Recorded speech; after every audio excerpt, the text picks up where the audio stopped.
Everyone, I am Priyanka Gaur. Welcome back to my channel learning with pace. आज का जो हमारा टॉपिक है that is factors influencing socialization. मतलब ऐसे कौन से फैक्टर्स हैं जो बच्चे के सोशलाइजेशन पर प्रभाव डालते हैं। ठीक है, तो उन फैक्टर्स को हमने पढ़ना है। Factors influencing socialization. अब देखो, फैक्टर्स तो वैसे बहुत सारे हैं, लेकिन हम सिर्फ और सिर्फ यहां पर 5 फैक्टर्स पढ़ेंगे। ठीक है, पहला है सोशल इंटरैक्शन, दूसरा है जेंडर, थर्ड वन है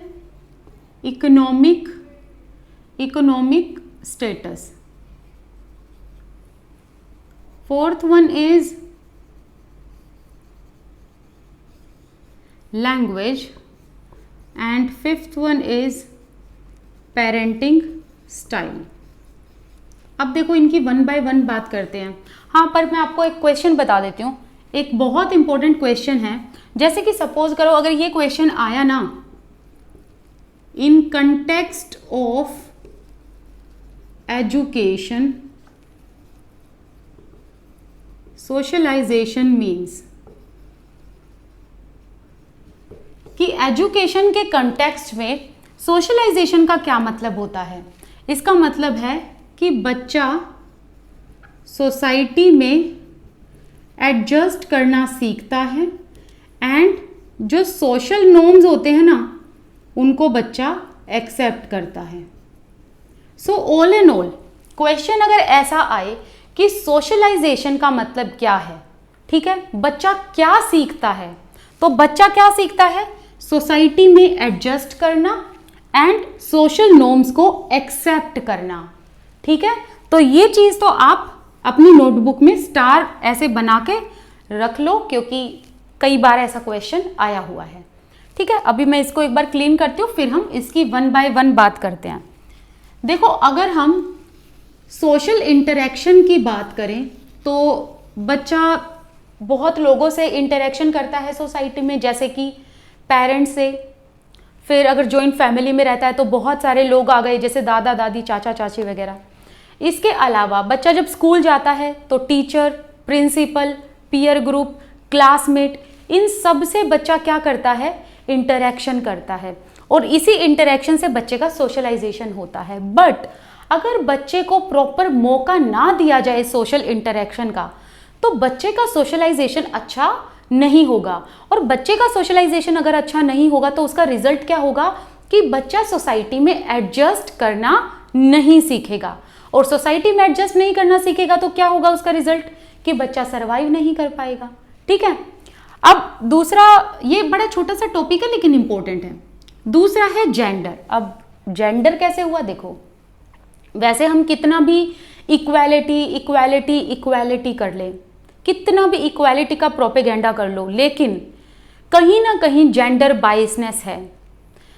अक्सर ये देखा गया है कि जो बॉयज हैं इनको ज़्यादा प्रायोरिटी दी जाती है क्लासरूम में, और गर्ल्स को उतनी प्रायोरिटी नहीं दी जाती। इसके अलावा जब काम की बात आती है तो बॉयज़ को हमेशा डिफ़िकल्ट टास्क दिए जाते हैं, और गर्ल्स को ऐसे काम दिए जाएंगे, जैसे कि देखो, जैसे कि बॉयज़ को ऐसे डिफ़िकल्ट टास्क काम दिए जाएंगे, कुछ भारी सामान उठाना, लेकिन लड़की को ऐसा काम दिया जाएगा, ठीक है, प्लांट्स में वाटर दे दो, या ऐसा हल्का फुल्का काम।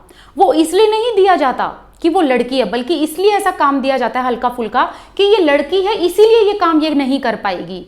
तो यहाँ पर स्टीरियोटिपिकल थॉट आ जाती है।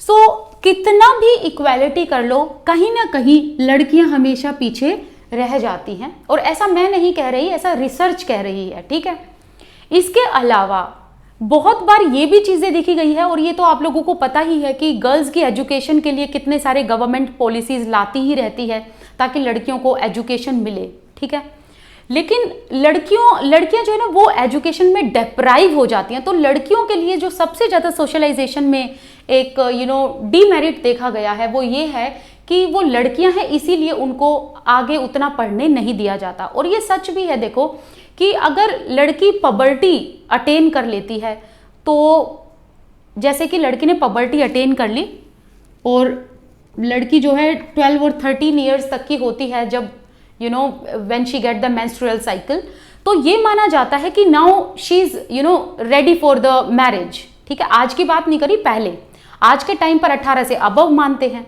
राइट। तो बहुत जल्दी ये माना जाता है कि लड़की जो है शी रेडी, मतलब ये अब इसकी शादी कर दो। Whereas in comparison to this, boys जो है ना ये बहुत लॉन्ग एज तक अपना बचपन जीते हैं। जैसे कि आपने बहुत सारे केसेस में देखा होगा कि यहाँ पर तो 18 साल की लड़की की शादी हो जाती है और वहीं पर जो 18 साल का लड़का होता है ना वो अभी भी अपने बचपन में जीता है। ठीक है, तो ये बायसनेस बहुत देखी गई है और इस जेंडर बायसनेस की वजह से लड़कियां जो है वो पीछे निकल जाती हैं। हालांकि लड़कियां आज के टाइम पर आगे निकल रही हैं, बट ये कुछ फैक्टर्स जो हैं जो हमने पढ़े हैं, बुक्स में पढ़े हैं, इसीलिए इन फैक्टर्स की मैं यहाँ पर बात कर रही हूँ। इसके बाद इकोनॉमिक स्टेटस की अगर हम बात करें तो इकोनॉमी, और वैसे भी देखो मैं आज आपको एक बात बता दूं, इस पर मुझे नहीं लगता किसी डिबेट की भी जरूरत है।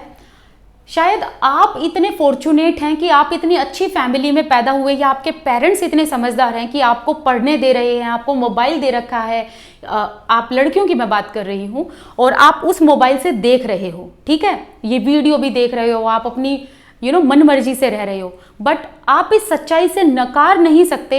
आप एक बार एक्सप्लोर करना, आपको पता चलेगा कि आज भी लड़कियों को डिप्राइव किया जाता है काफ़ी सारे एरिया में, ठीक है, और लड़कियों के जो बेसिक राइट है वो भी उनसे छीने जाते हैं। तो इस चीज़ से मुझे नहीं लगता कि आप लोगों को ऑफेंड भी होने की ज़रूरत है, बल्कि मैं ये सोच रही थी जब मैं ये टॉपिक कराऊंगी तो मैं ये बात ज़रूर बोलूँगी कि इसमें ऑफेंड नहीं होना, लड़कियाँ आगे बढ़ रही हैं, लेकिन वही जिनको अपॉर्चुनिटी मिल रही है उन चीज़ों को मत इग्नोर करो कि वाकई में ये चीज़ है कि आपको कहीं ना कहीं देश के कोने में ऐसी चीज़ें मिल जाएंगी जहां पर लड़कियों के बेसिक राइट ही उनसे छीने जा रहे हैं, ठीक है। तो वहीं पर उन्हीं एक्सेप्शन केसेस की यहाँ पर बात हो रही है कि जो लड़कियां हैं उनसे उनका सोशलाइजेशन छीन लिया जाता है, उनका सामाजिकरण उतना प्रॉपर होने नहीं दिया जाता अच्छे से। अब रही बात इकोनॉमिक स्टेटस की, यहाँ पर रिच फैमिली आएगी, मिडिल क्लास फैमिली आएगी एंड पुअर फैमिली आएगी। अब देखो रिच क्लास फैमिली के पास तो भाई पैसा है खूब, तो अपने बच्चे को ये उतना ही एक्सप्लोर कराते हैं, यहाँ ले गए वहाँ ले गए, ये एक्टिविटी करा दी वो एक्टिविटी करा दी, ठीक है, तो बच्चे का सोशलाइजेशन काफ़ी अच्छा होता है। वेयर एज मिडिल क्लास की बात करें तो ये भी अपने बच्चों पर प्रॉपर ध्यान देते हैं, बल्कि मिडिल क्लास जो है ना वो अपने लेवल से बढ़कर अपने बच्चों के लिए करने की कोशिश करते हैं।